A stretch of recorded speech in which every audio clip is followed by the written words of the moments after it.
So let me start by asking both Angelica and Olga.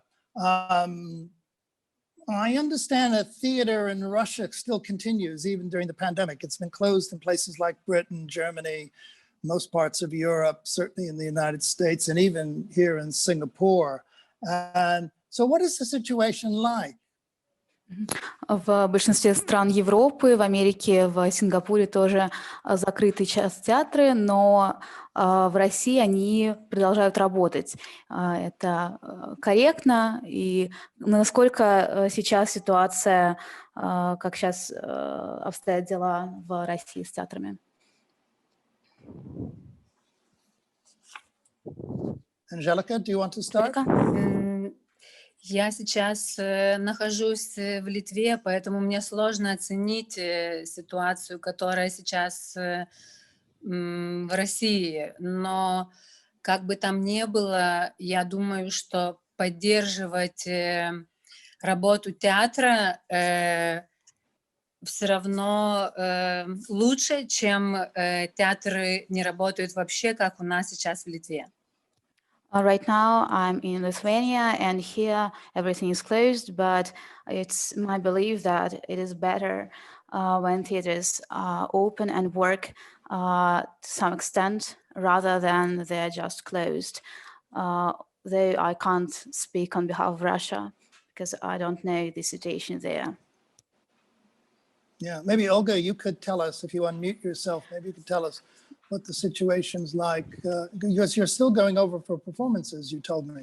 Yes, right now all the theaters and music clubs are open, and but they only allow 50% of the audience. So they still work, and the performances are still going. Okay. And Olga Lerman, have you been back to perform and do performances? Yeah, thank you. Thank you, everybody. Hi.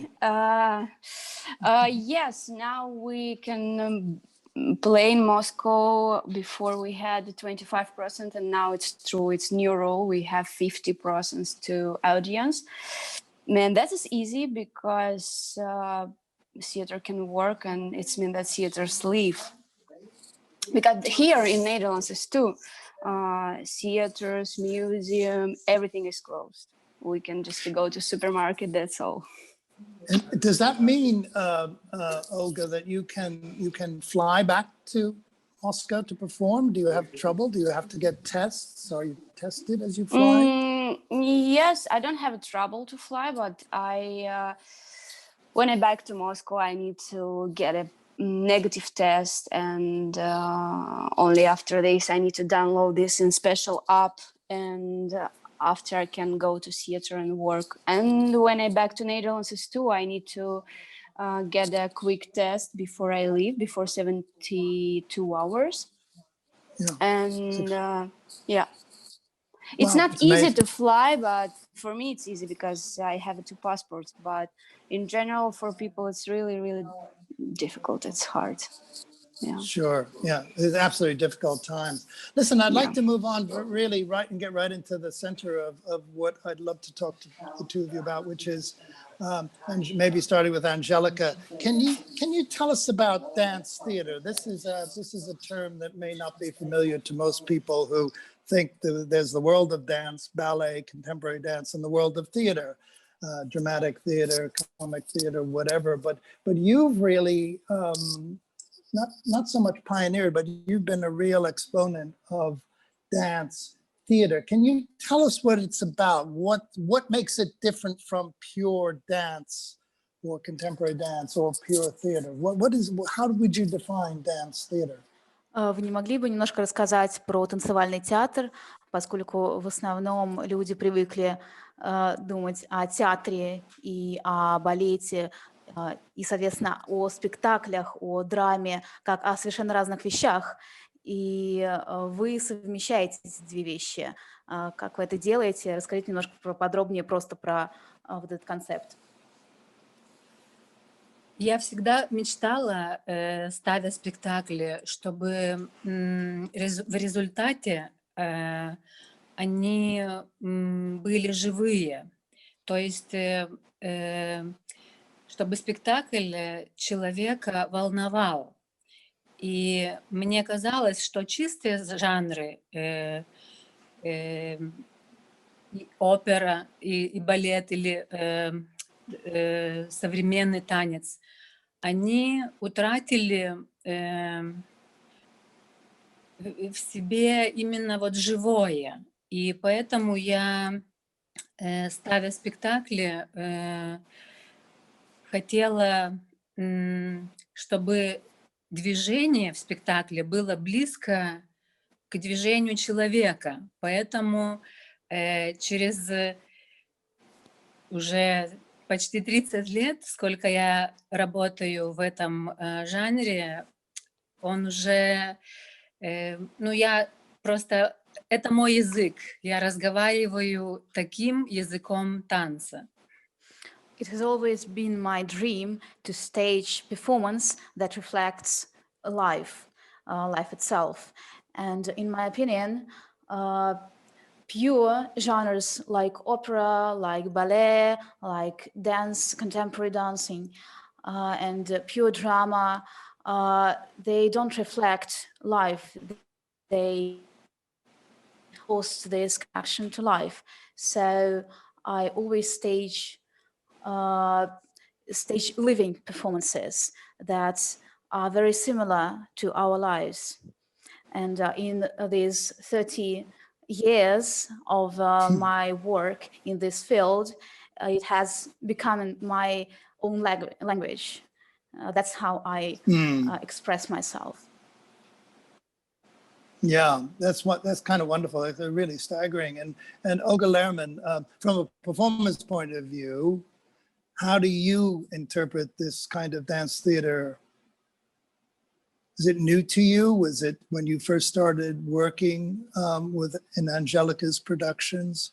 Was it altogether new, or was it something familiar?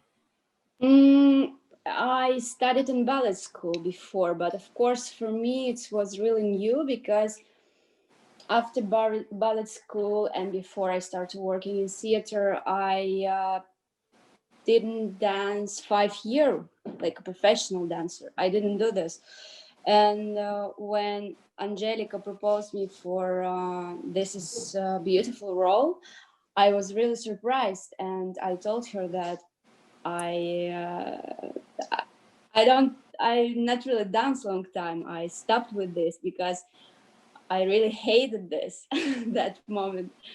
And yeah, and Angelica told me, you will not dance, you will play because you're actress. That is most important. I don't need a ballerina here. I need an actress, and you can do this. And she really believed in me that moment. Yeah, of course, it was new language for me. Yeah. And what about the other actors, if I may ask, in the company? I think maybe the audience possibly knows, but I'll just mention it, that none of the actors in this production are dancers. They all had to learn this new language together. Is that true? Yeah. Every time Angelica told that some people from audience asked her that people, they're professional dancer, and she every time say, no, it's actors. And people surprised, really surprised. Yeah. I think it's extraordinary. How long, Angelica and Olga, how long did you rehearse this show? How long did you spend working on it? Насколько долго вы репетировали этот спектакль? Сколько это заняло времени? Я могу сказать точно. Мы репетировали 40 дней. I can say very precisely. We spent 40 days rehearsing it. 40 days? You only spent 40 days rehearsing this production. It's extraordinary. I mean, it's so detailed. Every move is so extraordinarily detailed and refined that I'm just wondering, from a performer's point of view, Olga, did you and Angelica work prior to rehearsals together? Sorry? Did you and Angelica work, before you began rehearsals, did you work together on the role? It was my first time with Angelica, and yes, we rehearsed together. It was interesting story, because we tried to invite Evgeny Knyazyev. He played Karenine. And Angelica told me we need to make our duet between Karenina and Karenine, and we will show him, and we need to invite him for this role. And Angelica made choreography for this duet, and we show him, and she was like a Karenine, and I was a Karenina. And yeah, but that was very good, because I don't know, it was just very interesting period, because I was so young that moment. I was 22 or 23, and she really showed me a lot about my acting profession, not about my dancing professional. That is cool. Yeah. It's amazing. Angelica, so when you decide to do a dance theater production like Anna Karenina, what do you look for in the material or the source material that you're working from? And what other productions have you done like this that have been similar? Когда вы делаете такие спектакли, как Анна Каренина, на что вы обращаете внимание в материале, что вы ищете в нем, и какие вы спектакли делали похожие на вот такой, в этом же жанре? В театре меня волнует раскрыть судьбы людей. И наиболее интересные материалы в классических книгах, у классических писателей. Поэтому я очень часто беру известные произведения, потому что в нем больше всего интересного о жизни.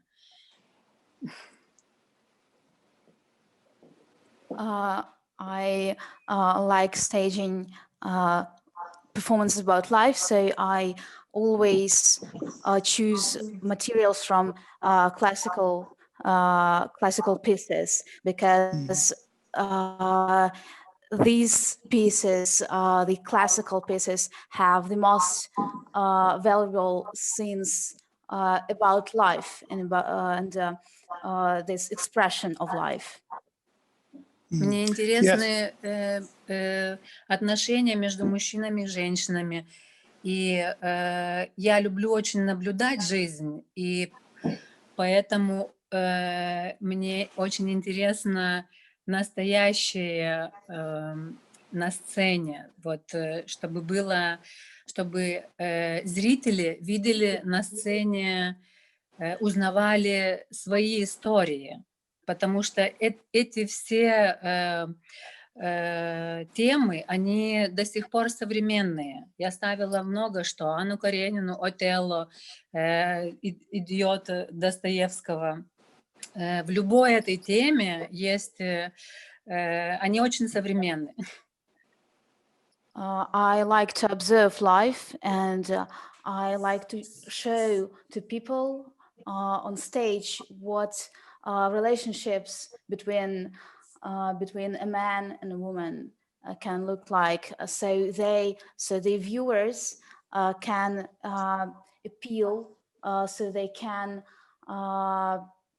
see what something similar from their lives, so they can realize they have pretty similar lives. And I've done some performances like this, like Othello and Othello, еще что? «Идиот» Достоевского. And the Idiot by Dostoevsky. Right. And all of them have these issues. They speak about issues that are very relevant today too, not only at the era when they were written. Are you, Angelica and Olga, are you at all, do you go see a lot of ballet and dance in Europe? Are there particular choreographers you like or think about? Sorry. Вы часто смотрите какой-то балет, ходите на постановки в Европе? Есть ли какие-то хореографы и режиссеры, которые вы любите, работы которых вам нравятся? У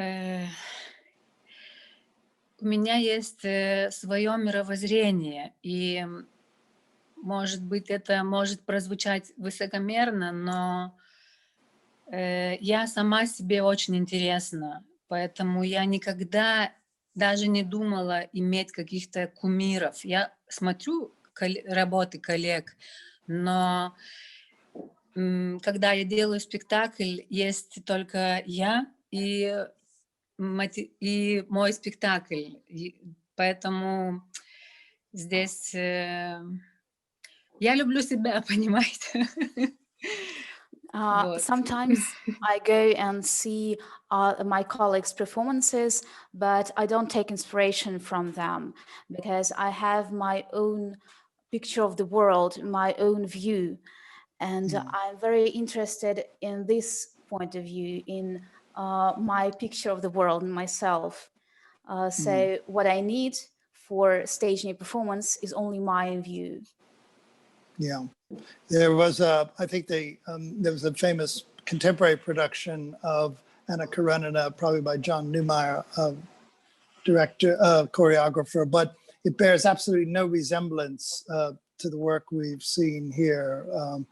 You can see that Angelica is drawing her inspiration and looking more back, I think, into Russian sources. When you work together, Olga, maybe you could tell us, when you both work together, what did she as a choreographer, director want from you? What did she bring out in your work and in your performance?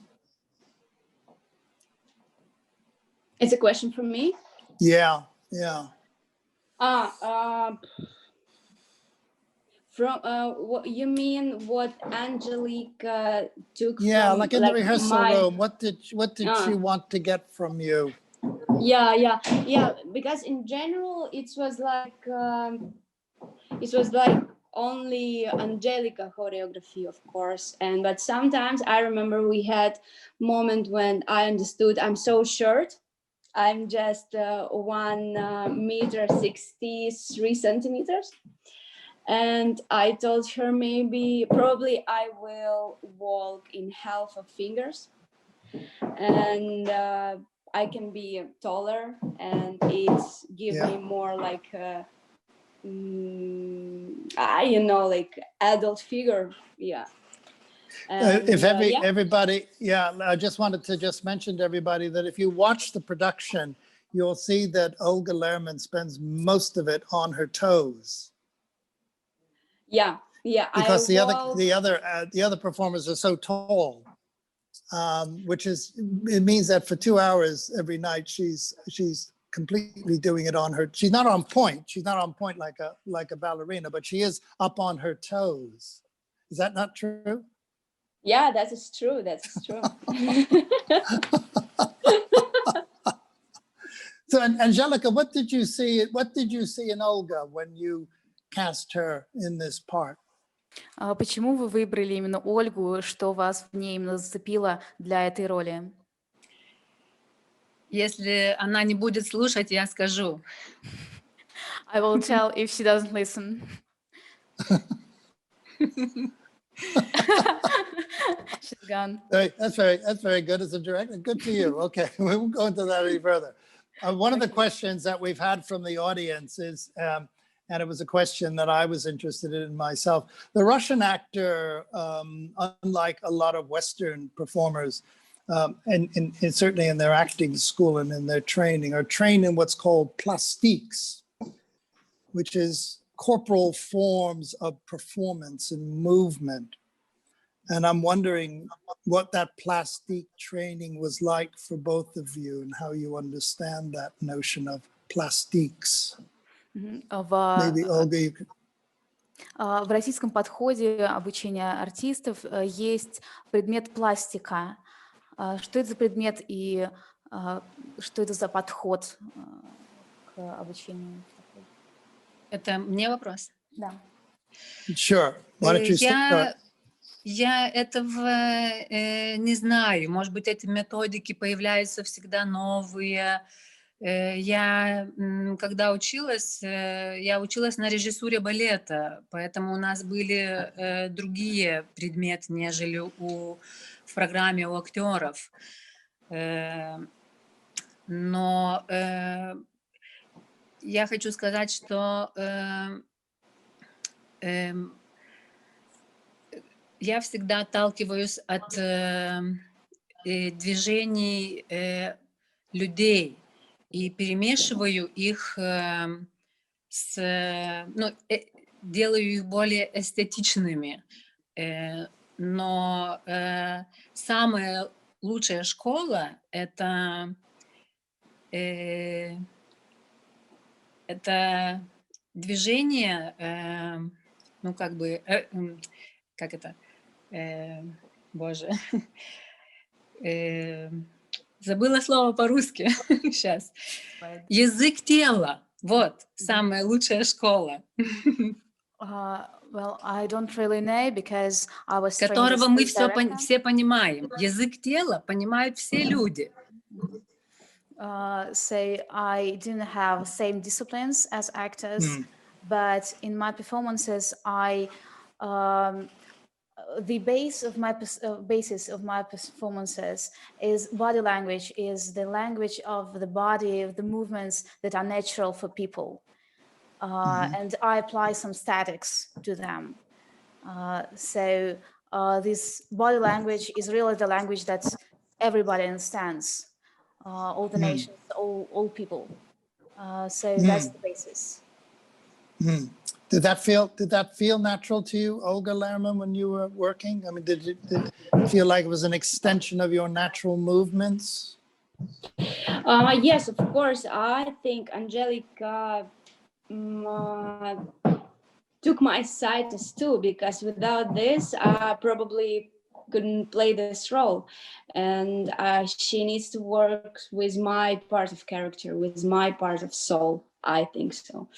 And yes, of course. And she used what I can do, because if probably she asked me, can you do salto or 32 foite? Probably I couldn't do this, because it's not my world now. Yeah. Did you? I'm just wondering. Did you ever feel that you needed the language, spoken language, or did you find a language in the movement, all of a sudden turning your body into a kind of a speaking body, to capture the moods of the character, the depth of the character, the anguish of the character, the love of the character, the joy, her infatuation? Yeah. I think in this show, it's the rules of this show. You don't have a word. You don't have a text. You have only your moving language, and I need to use this. And I never had feeling that I want to speak in this show. I never did this, and because for me it's enough what I have. Every moving what we have in our choreography, it's completely for me it's completely full information for what I want to say to audience. Yeah, one of the questions that the chat has raised quite quickly is who you think Anna Karenina is, and what character traits or even flaws that she has that you managed to find in doing her the way you did. Do you have to discover those things through the dance or through the movement? She's a woman.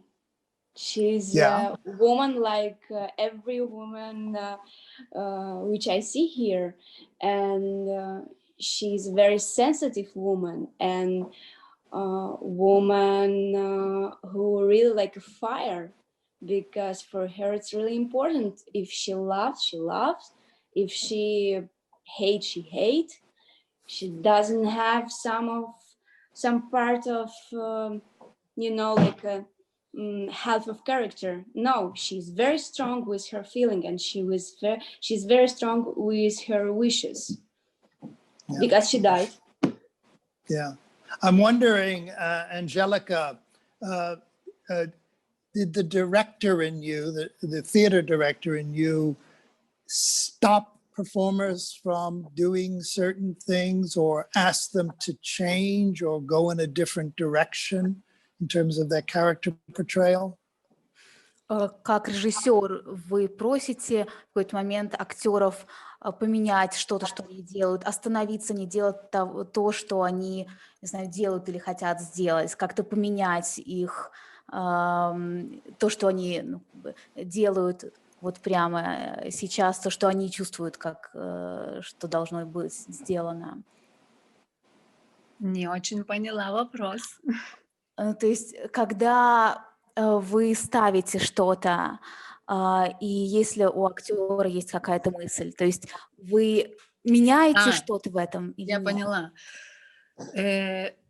Ну, я вообще не очень люблю сотрудничать с артистами, потому что я знаю, что я хочу сделать, и я диктую, но я так привыкла, потому что я прихожу, я знаю, что должно быть. И это такое уже диалог происходит только тогда, если он происходит в принципе с артистом, потому что если он творческая личность. Вот. У нас с Олей был, я думаю, очень хороший диалог, потому что, возвращаясь к тому, какая она артистка, она, конечно, она имеет характер, и она творческий человек, творчески мыслящая, поэтому мы могли с ней обсуждать многое во время репетиций, но я не всегда это люблю.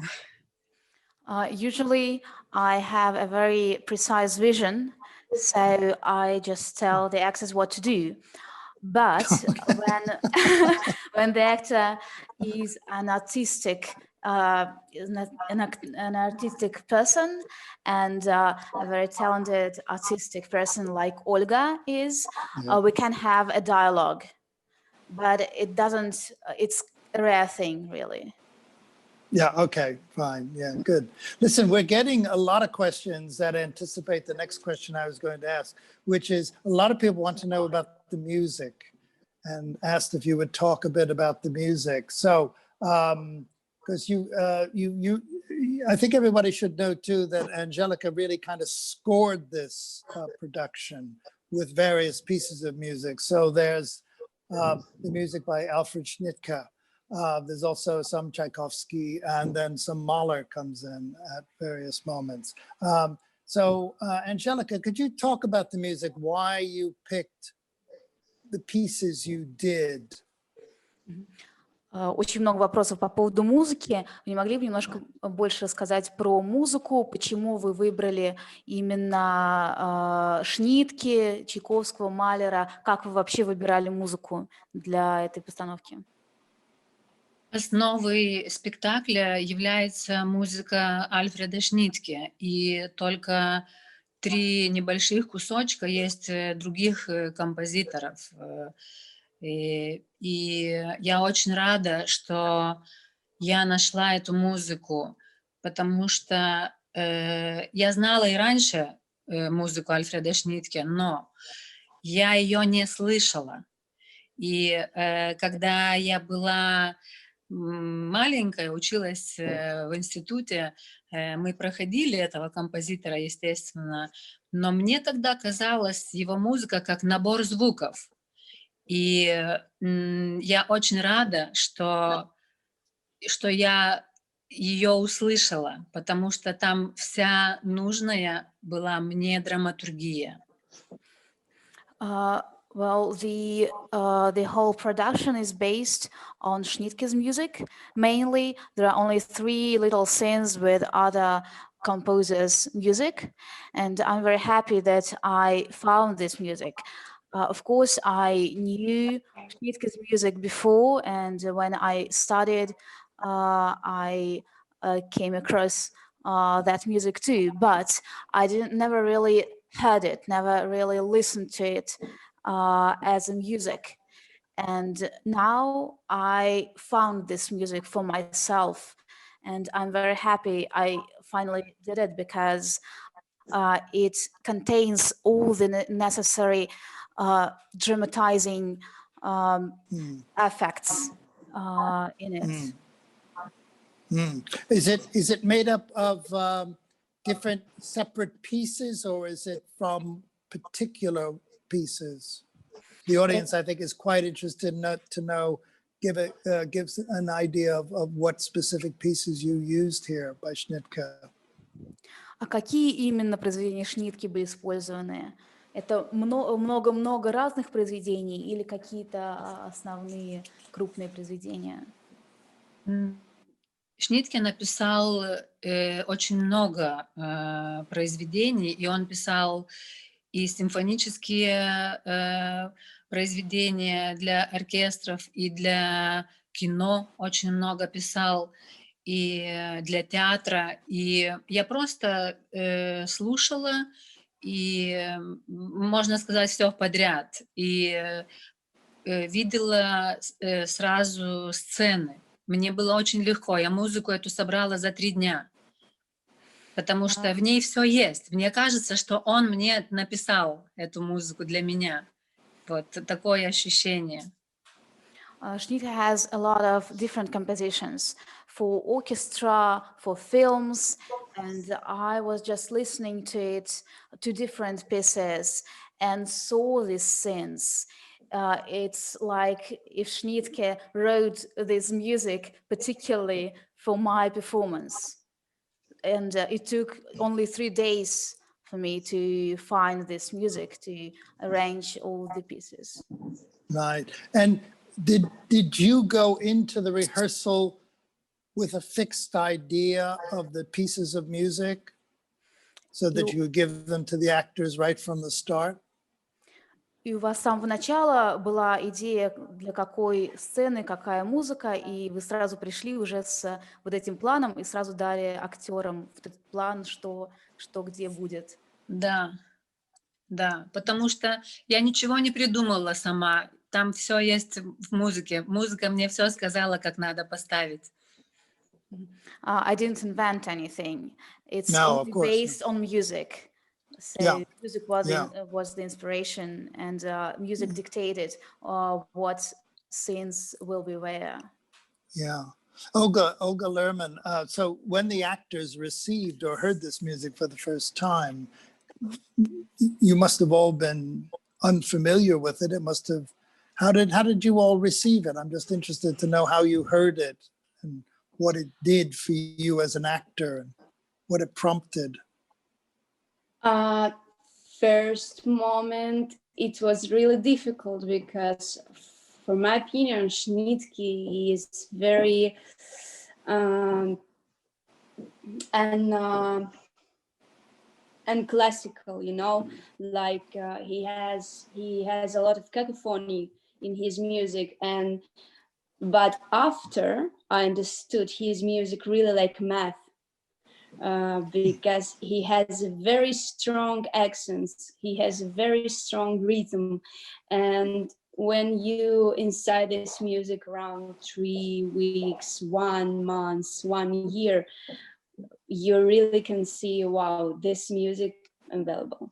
Yeah, that is beautiful. And of course, it helps to us. It's like music in a dramatic show or music in movie. That music helps us to give a more emotional. And I think Schnittke, he's very dramatic. He has a lot of pain in his music. Yeah, I think Angelica already said it, but Schnittke, for the audience who doesn't know his work, did a lot of film scores. Yeah. So in some ways, he's kind of like the American composer Bernard Herrmann, who did a lot of the music for Hitchcock's movies, where there's, there is real dramatic impulse in the sound, because you can see you physically on stage reacting to this discord. It's very discordant music. Yeah, it's true. Because it creates real dramatic tension. And Angelica, I mean, it seemed to me that because of that impulse in Schnittke's music, your organization of the scenes almost feels like a kind of film scenes. They go from moment to moment to moment with very sharp edits and very sharp cuts. Такое чувство, что Шнитке дает вашему спектаклю кинематографичность, что все сцены идут прям как в кино, и музыка ложится также из-за вот этой насыщенности импульсами. Я думаю, что это свойство создавать на сцене такие ощущения у меня есть выработано в детстве, когда мой отец разрешал мне смотреть телевизор, но я должна была все, что я видела, нарисовать. И у меня дома есть огромные томы рисунков, где я рисовала, не знаю, сказки, то, что я видела по телевизору, фильмы, я их рисовала, поэтому у меня есть такое мышление киношное. In my childhood, my father used to let me watch television, but I had to draw everything I saw there. And I still have volumes of these albums that I was drawing with drawings from my childhood that I saw. Everything I saw in television, I had to draw. And that's how this ability to make kinematographic pictures, kinematographic performances was born in me. Fascinating. That's very interesting. So let me ask you this question, Angelica. Do you, it's called storyboarding. Do you draw out the story as filmmakers do before you go into the rehearsal room? Do you draw out moment by moment what happens? Вы рисуете сцены, когда вы готовитесь к репетиции, как это делают режиссеры фильмов? Вы иногда отрисовываете, прям... Нет, я никогда не готовлюсь к репетициям, потому что это бессмысленно. Я знаю, что я хочу сказать, но когда я прихожу на репетицию, я все делаю здесь и сейчас, потому что передо мной стоят артисты, которые имеют свою энергию, и я просто не могу готовиться к репетициям, потому что только при встрече с живыми людьми я понимаю, что я должна сделать. I don't draw anything, and as a matter of fact, I never prepare for rehearsals at all, because I need to see all the actors and the people and everything. My ideas depend on them. I have a vision, but I can never say what it will be until I see the actual artists. the performance. Oh, right. So Olga Lerman, does that mean that when you're in rehearsal, and Angelica is like shaping it as you go along in the rehearsal, shaping moments, is shaping the action with all of you on stage? Yes, I think so. And what's that most important, that she really trusts me. I mean, she gave me free. It's true, and Freedom, yeah. Yeah, freedom. Yeah, she gave me freedom, and that is most important, because when director gives freedom to actors, actors can really open soul and really can do everything what you can. You can. Yeah, great. We're getting a lot of questions from the audience, which is absolutely brilliant. So keep those coming in. And one of the questions, which was really in my next question, was, Angelica, about the adaptation of Anna Karenina, your version of Anna Karenina. You've broken you obviously aren't doing the entire novel. You're doing selected moments from the novel. It's really broken down into 8 scenes as I see it. Can you tell us about how you set about adapting the story? Как вы адаптировали вообще роман Толстого к спектаклю? То есть как вы выбирали сцены, которые войдут в спектакль и которые не войдут? И у вас 8 частей. Как вы, в принципе, написали вот этот сценарий? Вы решили, что будет там? Я не знаю, интуитивно. Просто понимаешь, что надо, что нет, что важно, что не очень. И я понимаю, что волнует, что должно остаться на сцене. Это все очень интуитивно, здесь нету методики. Если бы можно было бы этому научиться, может быть, все были режиссерами, я не знаю. I don't have a method how to adapt a novel for script, but I do according to my intuition. I choose things that I see as relevant, and it's pure intuition. And if someone could teach it, maybe everybody would be stage directors. Yeah, I think for everyone's benefit, the extraordinary thing about Angelica is she doesn't work with in this case, she doesn't work with a playwright or what's called in the European theater a dramaturg. She does all that work herself. She kind of creates the script. Is that true, Angelica? You create the script? You're not working with a playwright or an adapter of any kind? Вы не работаете с писателями, которые пишут для вас весь сюжет, весь текст для спектакля. Вы пишете его сами, правильно? Да, мне это не надо. Я в своей команде имею только художников, которые мне помогают в создании спектакля. Художник по костюмам, по свету и мой сценограф, который создает сценографию.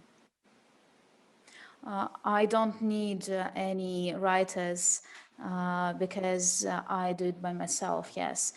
In my team, I only have designers and artists who help me with the lights, who help me with stenography, only this kind of thing. Yeah, there's comments from the audience about the costumes in particular. And the way the actors wear them and the movement. Do you want to say anything about what you search for, what you look for in a costume in terms of the material, the cut? Как вы подбираете костюмы, с помощью дизайнера, как вы сказали, как вы, в принципе, это видите, как вы выбираете материал, фасон? Можете что-нибудь сказать по этому поводу? Все мои спектакли очень красивые. Я люблю в театре красоту. И для меня это очень важно. И Ну вот. I love beauty in my performances, and I'm trying to make my performances beautiful above all. So that's how. Но вы как-то работаете с дизайнером, который подбирает конкретно костюмы? Ну, дело в том, что когда ставишь спектакль, уже в самой визии есть эстетика и стиль спектакля. И мне нужно только человека, который чувствовал так же, как я. Поэтому мои художники именно такие люди, и поэтому эту же визию потом мы разрабатываем вместе. И, конечно, они очень талантливые. Я сама так бы не сделала костюм или сценографию, как это делают мои художники. Before staging, of course, we have an original visualization of the performance, and I have very good and talented designers in my team that have that share the same view as I. So I could never create such costumes as my designers. They're just very talented. Yeah, great. Are they yours, and they're not people who are in the Vakhtangov, working at the Vakhtangov Theatre?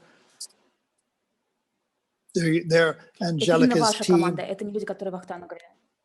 Это они все живут в Литве, и поскольку я сама из Литвы и работаю как приглашенный режиссер в театре Вахтангова, и они также со мной.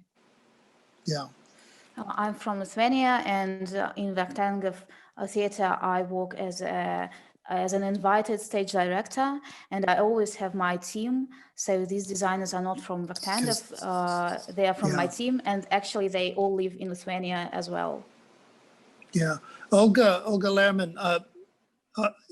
We're talking here about the costumes, because you have a lot of costume changes. Are those all made inside the theater, or is there a department in the theater that manages the costumes, the making of them? During a show, you mean? Yeah. I change a lot of costumes, and most of my quickest changing, it's 10 seconds. 10 seconds. Yeah. Wow. A whole dress? Yeah, I just take off one dress and I wear another dress. Very quick. Wow. Like water suit. That's fantastic. What the Schnittke question keeps coming up in the chats, and Eddie reminds us that there's no recording. The theater hasn't made any recording of the score for this. So unfortunately, you have to make your way through Schnittke's oeuvre in order to find the specific pieces of music that Angelica chose for this. Angelica, I just wanted to turn to you for a quick question. For those of us outside of Russia, we never really get the chance to see female directors, female Russian theater directors. And I know there are some working there. I'm just wondering, has it been hard for you as a woman to work your way up to a position of prominence in the theater? Нет много режиссеров, женщин-режиссеров у нас, и вы могли бы сказать, вам было сложно стать режиссером, у вас были какие-то препятствия, поскольку вы женщина, стать режиссером? Я была очень смелая всегда. И я не думала о препятствиях, когда была молодая. И только недавно я задумалась, почему так тяжело женщинам быть режиссерами. Они очень часто должны сделать гораздо больше, чем мужчины. Но я сейчас понимаю, что просто это мир мужчин, и мужчины очень тяжело принимают в свою профессию других женщин. When I was young, I was very brave and I didn't want to see any obstacles really. But of course, it's a man's world and men don't allow females there easily. So it was quite hard. But it's only now that I understand that this situation is so. Yeah, well, I'm sure it's hard for you to go into any details, but I mean, it's extraordinary what you've managed to accomplish, because it's as much as I follow the Russian theater, I see very few examples of women, although a lot of younger women now seem to be entering the director's profession. Это все равно потрясающе, что вы делаете, потому что довольно мало заметно женщин-режиссеров, хотя сейчас есть некоторые молодые женщины, которые тоже становятся режиссерами, но в целом их немного. Я режиссер, потому что я больше ничего не Listen, умею. one final question. I'm a stage director because I don't know how to do anything else. Good. Okay. Great answer. That's the way to do it. Just one more question for both of you from me before we turn to the audience's chat, which is filling up all the time. And that is, how do you both react to this production being on film?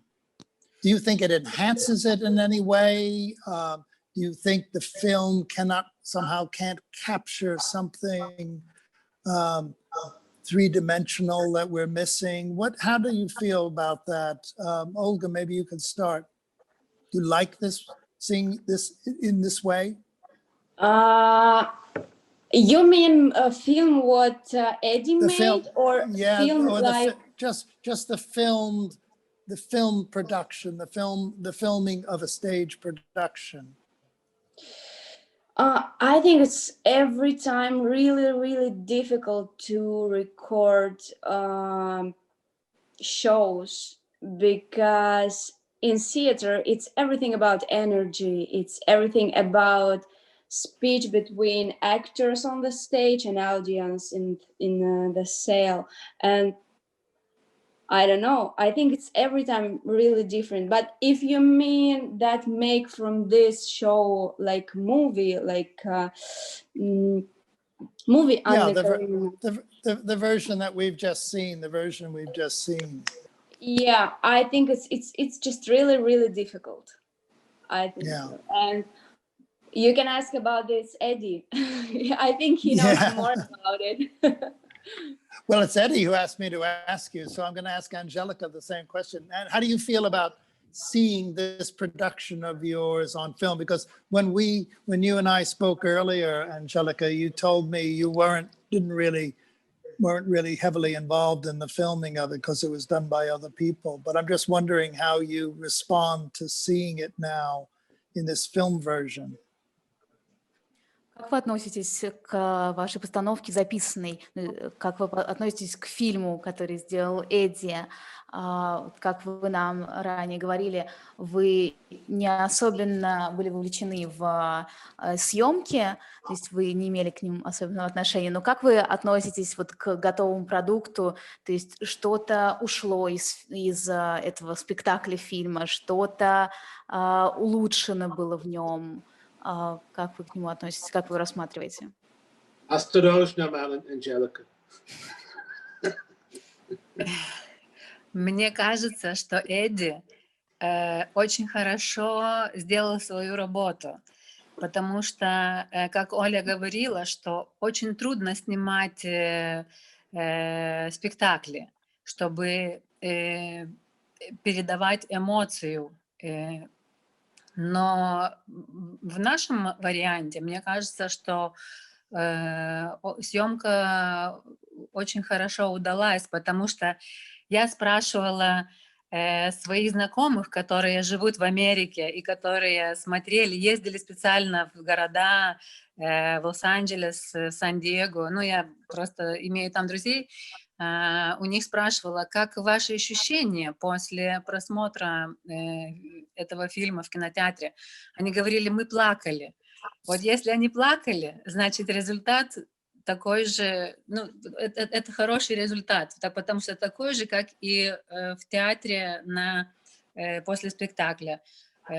Просто когда Оля умирает, все плачут. Поэтому, наверное, мы достигли хорошего результата с этой съемкой. I think it's a very good work. Eddie did a very good job filming this performance because I asked my friends in America who even traveled to see this film. I asked them how they liked it, how they felt about it, and they said that they cried in the end. So it's the same result as we get in theater, because when Anna dies, everybody cries in the theater. I will just add that it is my favorite of our films. I really like this film. I think it's an incredible production. For us, it was a little risky because it was a dance piece, not a theater piece, traditional theater piece. But most important, I thought Olga was phenomenal, and Angelica's production was perfect. And I agree, though, with Olga that you can't replace live theater with film, ever. And all we're trying to do is just make it more, bring this type of production to a bigger audience, not necessarily replace live stage performances. And if somehow this production could have taken a world tour, I would have been thrilled. But in the meantime, what we do is just bring it so that it becomes accessible, a little more accessible. Yeah, great. Thank you. The chat is full of admiration for the show. I mean, the beauty of it, people are talking about the power of it, the way they were really knocked out by it. One question interesting for Angelica is somebody's added to the chat. They wanted to know how you chose to end it where you did. How do you decide to end it and where to end it? Вопрос из чата один из. Как вы решили, когда закончить этот спектакль? Как вы решили, когда будет концовка? Не очень, немножко странно. Все написано у Толстого. Я даже не знаю, что сказать. Просто я не выражаю себя, ставя спектакль. Я раскрываю автора всегда. А у автора конец написан, подходишь драматургически к концу, и все есть у автора. Я говорю, мне не надо было ничего придумывать самой. I didn't invent anything. It's all in the novel, because that's how Tolstoy ended it. So I just took it and didn't really invent anything here. Yeah, and the use of sound and the foot stamping as trains and the physicalization of the world is really quite remarkable. Отдельно внимание и похвалы заслуживает то, насколько детализирован вот этот конец со звуком поезда, с визуализацией. В спектаклях других, вообще, когда кто-то ставит Анну Каренину, всегда всем бывает очень, самое важное и интересное почему-то, как же будет решен финал, как же этот поезд появится или нет. И, конечно, я очень рада, что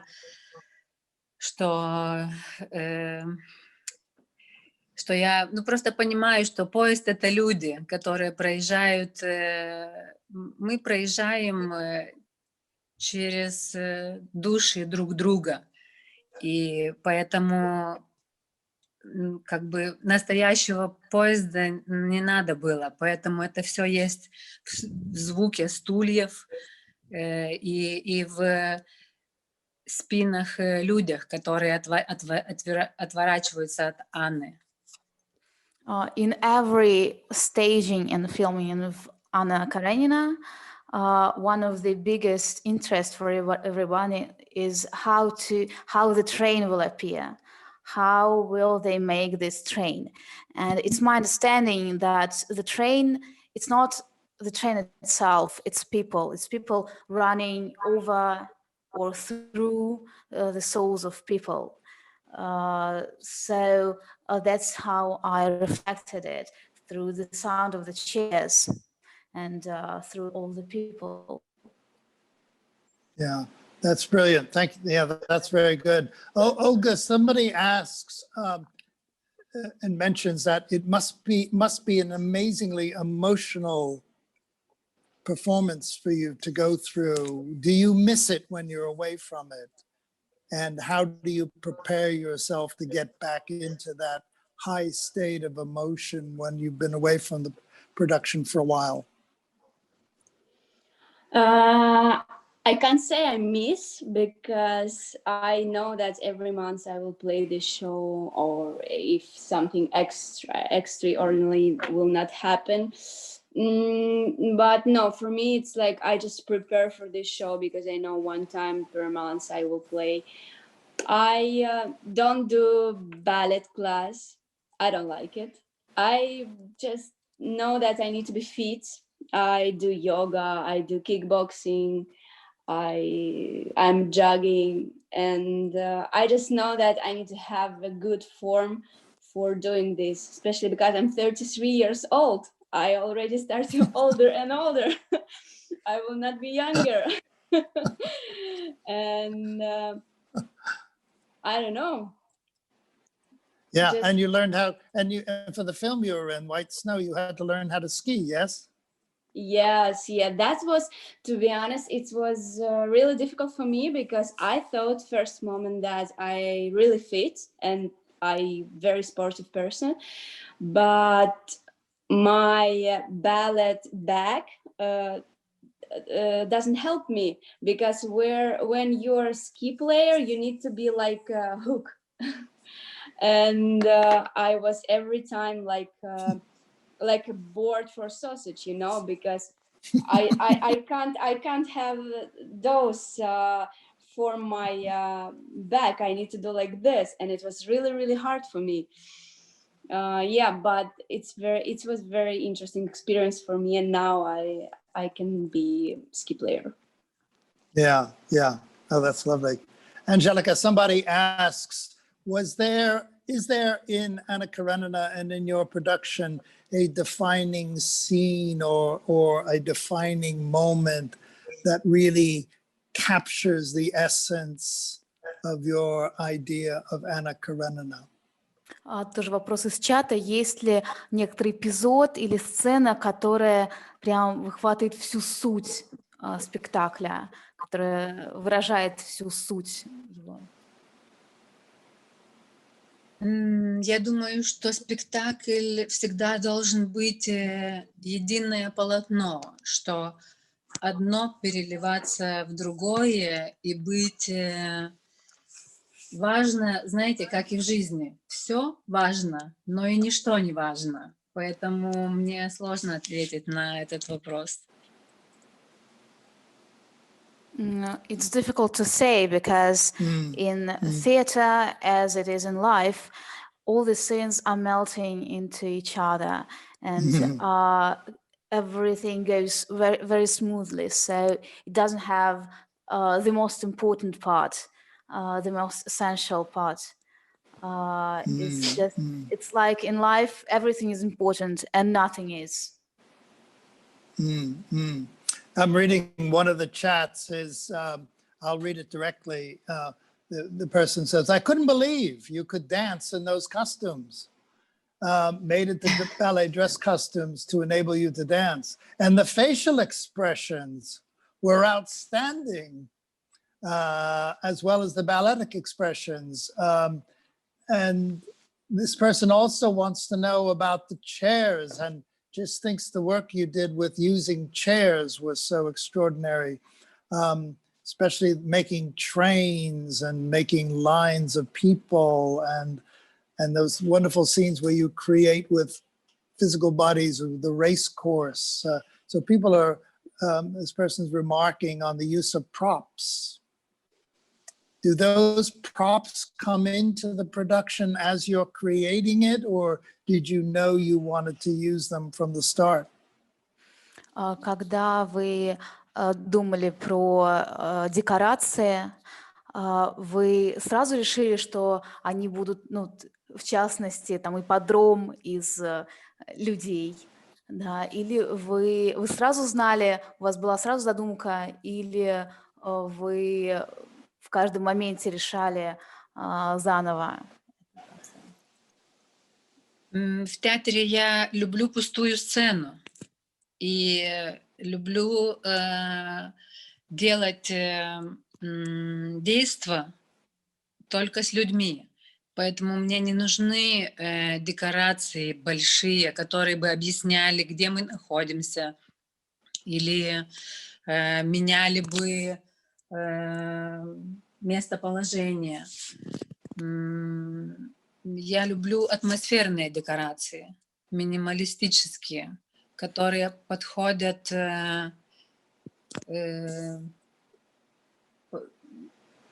просто атмосферные, как и в моем спектакле. Но мы же понимаем все равно, мы имеем дух и России, и имеем какое-то ощущение,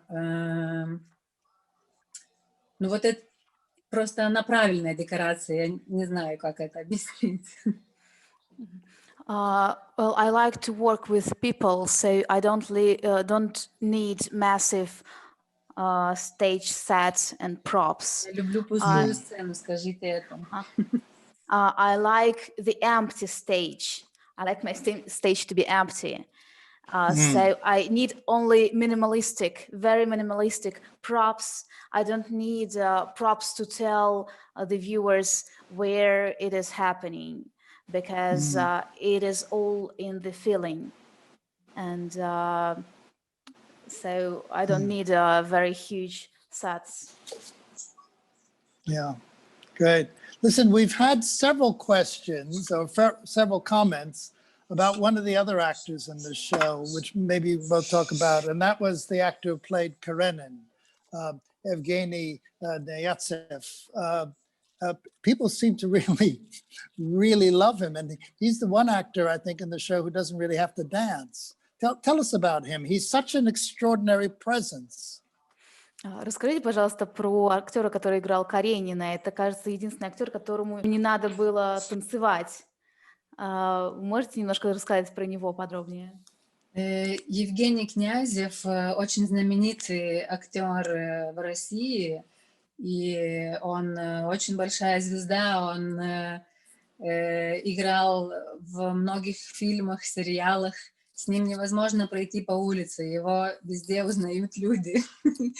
Но когда я приехала в Москву, я этого не знала, потому что мне нужен был типаж. И то, что Евгений Владимирович согласился эту роль танцевать, будучи актером.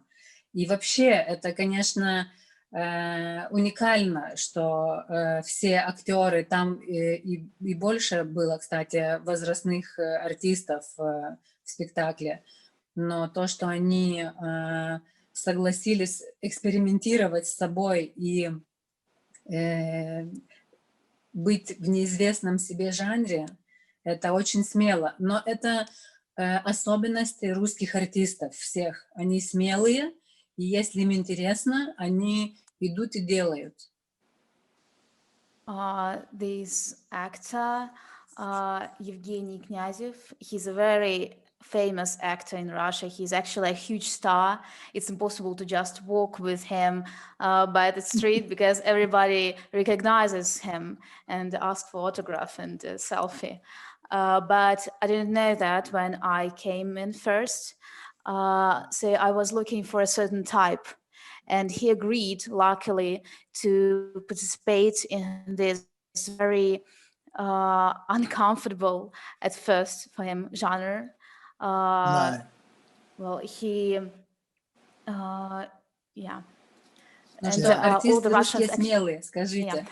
all the Russian actors are actually very brave. So they agree to participate in a very unfamiliar genre like dancing theater. Olga, somebody asked how you found working with Evgeny. Good, interesting. Yeah. Yeah, we help each other. We try to support each other every time. Yeah, he's nice. He started like a student, and that is most important for actors. I think that he leave all his suitcase behind the door. Okay, all the baggage is left outside. Yeah. Very good. Had you worked with him before? Was this the first time you worked with him? Yeah, was my first time. Yeah. Another question for you from somebody. People are very interested to know, and I had asked you about this earlier when we spoke, about if the choreography is written down somewhere, how you remember it. Is it embodied in you so that even when you're away from the role for weeks or even months at a time, how does it just come back to you, the intricacy of the choreography? Is it kind of literally in your body? I think so, yes, because I already danced this show 8 years. And if you wake me up in the middle of the night, I think I will dance for you. And that is, it's like text for show, because you remember this. You not really repeat this every day, but before show, you rehearsal, you start to remind this yourself, you remember this. Yeah, it's work like this. I don't know. I hope my memory will stay like this long time, that I will remember all my roles. Because I also asked you about this, and another audience member is intrigued about this. There are no understudies for this show. Yeah. So if somebody is injured, they just don't play it that night? Yeah, just canceled. Wow, it's amazing. And nobody ever, it's astonishing. Nobody has gotten injured or hurt? We had one time our young Vronsky. This is Dmitry Solominsky. Yeah, Dmitry Solomykin. He had the injury for his one leg, and we had another actor. He was like a double actor, but now Dmitry is back. Yeah. Yeah, I think the audience here will find that quite amazing, because even in every major show in Great Britain, of course, there's an understudy cast. Yeah.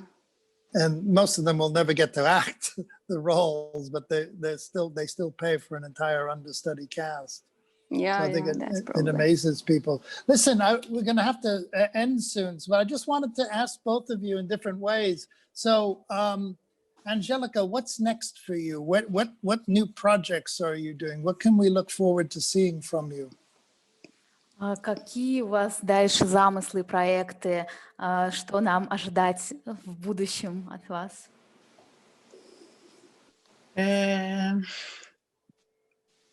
Я столько много, как на карантине, никогда не работала. И сейчас очень много, на самом деле, есть и предложений, и уже я делаю. Сейчас я ставлю оперу «Травиата» в Каунасском музыкальном театре. И сейчас одновременно вот происходит подготовка к постановке в театре Вахтангова с «Войны и мира» с Римасом Туминасом. Well, to be honest, I've never worked harder or longer and more than during this quarantine. So I have a lot of offers and projects. I'm staging right now балет тоже в театре Вахтангова. В театре Вахтангова тоже балет? В театре Вахтангова драматический спектакль. Это режиссер Римас Туминас. Мы вместе с ним будем ставить. I'm preparing in Vakhtangov Theatre a performance of War and Peace by Tolstoy. War and Peace, yeah. And also in опера «La Traviata» просто. And opera La Traviata. Right. Will you be doing any work outside of Lithuania and Russia? Will you do any work in Germany or other countries?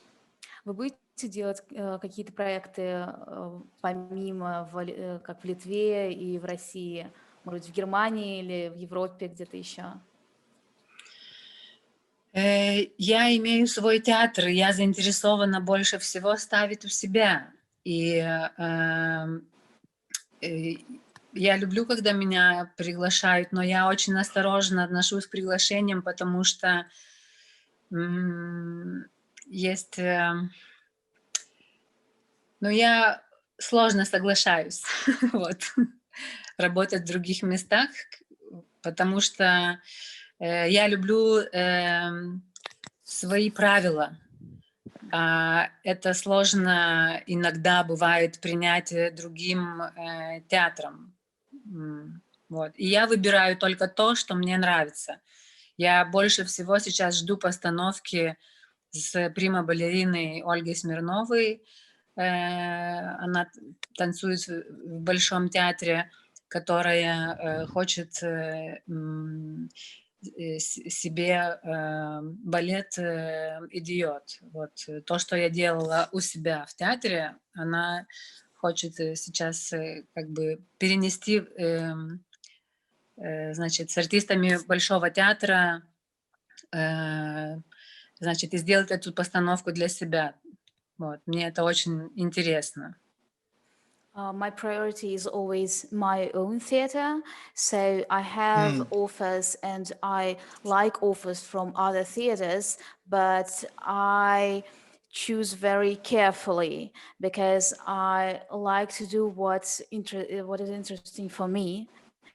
And right now, for example, I'm going to stage ballet Idiot in Большой Theatre. It's the same performance that I made in my own theatre, but it will be performed there in Большой Theatre. And this experience is interesting for me right now. Yes, I mentioned when I introduced Angelica that she has her own dance company, and I think your sister works with you as well, doesn't she, as a kind of administrator? В вашем театре работает также ваша сестра как администратор или ассистент? Она директор моего театра, Грета Холина, да, и она моя младшая сестра, и мы с ней имеем мою компанию, да. Yeah, my younger sister, Greta Холина, she is the director of my theater, so we are co-founders of this theater. Good, family business, good. Olga Lerman, what's up for you? You are one of those wonderful actresses that's got a big whole wide world in front of you. What are you going to work on next, and what would you love to be doing next? I still work in theater of Vakhtangov, and I hope I will continue with this work, of course. And because I moved to Netherlands now, I'm looking forward about work here too.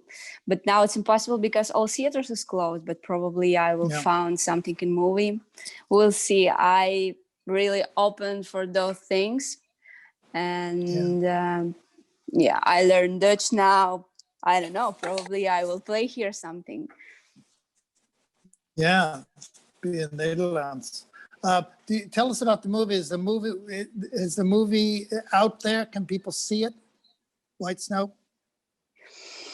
The film with the skiing film? Yes, because now a lot of Russian productions goes outside of Russia to Netflix or another different platforms. Yes, I'm sure this movie will go outside of Russia too, because it's about Norway, it's about World Cup, like world ship in ski. I think it will be interesting for a lot of people in different countries. Yeah, well, good luck. I hope many wonderful things come from it. You're absolutely wonderful in it. Totally different kind of role. Totally different kind of role. Yeah, we'll see. Good. We'll see. Well, listen, everybody, especially our two guests, if you look at the chats, there are some nice messages for you in Russian there, personal messages. I think everyone has really enjoyed and really loved the openness and the way you've spoken about the work. It's brilliant. Eddie, could you tell us, is there another chance to see this showing, or is that it? We'll extend it for another 48 hours so that Rafi's opening the ticketing up. So anybody who wants to share their experience and wants others to watch the film, they can go to the Pushkin House site and then can watch I think it's a donation type of thing. So it's pretty reasonable. Okay. And also, and then I guess the Q&A is going to be on YouTube, so people can watch it there. Yeah, good. Okay, because I think I've seen this now 6 times, easily 6 times, maybe 8, and it's extraordinary from both Angelica's benefit and Olga's benefit. You see something different each time. I think it's like reading Anna Karenina. You see something different each time. Something else catches your eye, a different relationship, a different glance, because it moves at such a swift pace. It really does benefit from multiple viewings. And of course, that's the great testament to a really wonderful work of art, that you go back to it again and again. So the performance will live forever now in this film performance, which I think is great, and in this extraordinary work. So please, thank you, everybody. I have to give them, can't hear all the clapping, but yes. Give you our thanks very much for spending this time with us from all over the world. So thanks again, and we'll probably be letting you know when the next Pushkin House Stage Russia event will be. Or Eddie, do we know that? It's going to be the Seagull, I think, by our friend Butusov. Yes, we're going to do Yuri Butusov Seagull with Pushkin House next, and Mariana Spivak is going to be with us to do the Q&A with you, Michael. And I want to thank Olga and Angelica, both of them speaking in foreign languages. Angelica having to speak Russian as a Lithuanian, and Olga speaking English so that I could understand it. Really appreciate it. Really appreciate it. And thank you, Olga, also for your wonderful translation. A terrific job and a lot of work. And yes, amazing amount of work you did there. We have to, everybody should know that Olga KK, as we come to call her, stepped in at the last minute. So she's very, very poised, obviously very professional, absolutely wonderful. Good. Well, thank you all for listening. Do read, the chats are up there. Do read the chats. I'm sorry if we didn't answer every single one of your questions. I tried to group them together as best I could, but thank you very much. So back to you, Rafi. Is there anything you wanted to say in closing about any upcoming events? We've got the next one, Butusov, will be on 4th to 6th of March. So keep an eye on the Pushkin House website for that. And we've got a couple of other theatre things coming up. There's one which is also somewhat related to Anna Karenina. It's about Tolstoy. It'll be about Tolstoy and his wife, and that's a sort of preview production we've got also in March. So have a look on our website. But thank you, Michael, again, as always, for your brilliant question and running of this thing. And thank you, Olga and Angelica, and Olga, the translator, and to Eddie for all your work in bringing this to us. So thank you all. And this will be up on YouTube, probably later today. So I'll... Terrific. Thank you, Michael. Спасибо.